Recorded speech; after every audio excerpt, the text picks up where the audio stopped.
Good evening, Naaznין, and thank you for this interview. We're very glad to have you here in our studio. So nice to meet you. And we want to ask you the first questions in this specific point.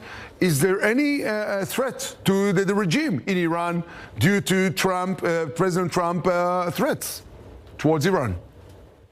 Thank you so very much for inviting me on your program. And I wish I spoke Hebrew and Arabic so I could understand all the engaging conversations. As far as whether there is a threat, there's always been a threat to the regime, and it's been from within, not only from the people themselves, but now more and more from within the regime. In effect, the Islamic Republic has been a dead man walking for the past 46 years.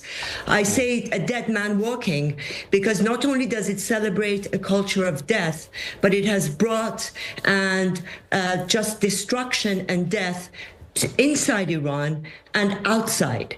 So what we are seeing at the moment, because of the deepening economic malaise, crisis, chaos, lack of resources, the officials are just like a dead body eating themselves. So the system. What has happened specifically, if I want to bring an example, is that in the past few days, there was another hack of a bank, and the account numbers and details of many IRGC officials and military officials were hacked and publicized.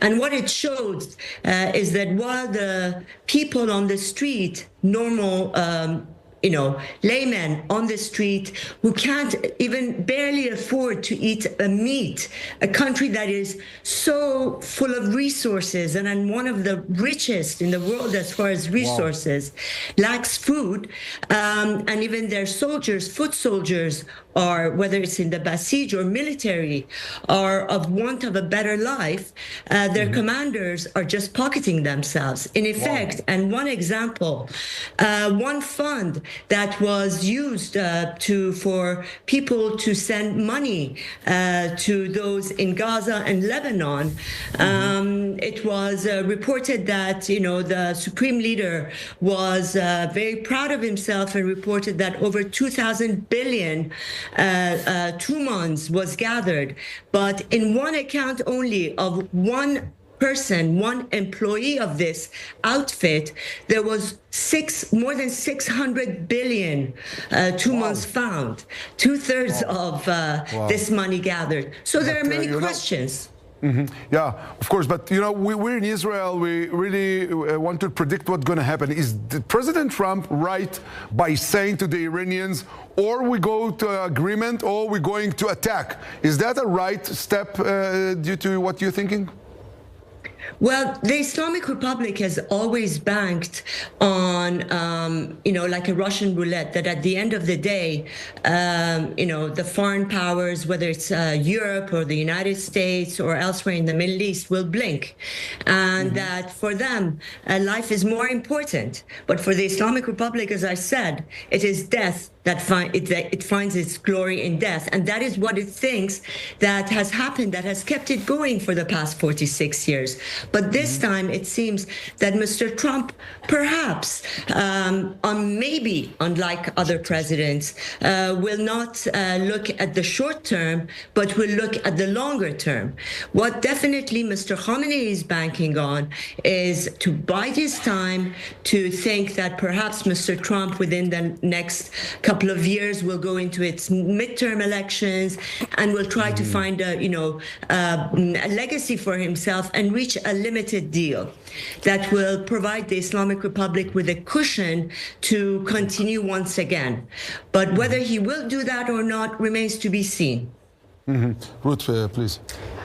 First of all, I'd like to commend you and to salute you and your people, and especially the women of Iran, for the brave souls and for the courage that you've demonstrated for so many years against an absolutely horrific regime That's first of all.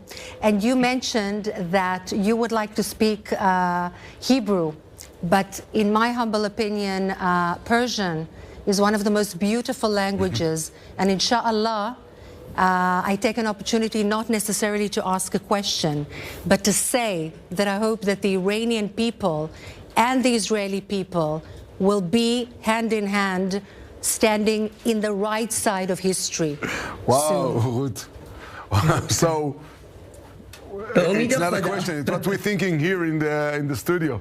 So Nazanin, it was thank you very much for this interview, and like Ruth says, at the next time you're going to be in Israel and speak Hebrew, you're very welcome to our studio. Thank you. Thank you.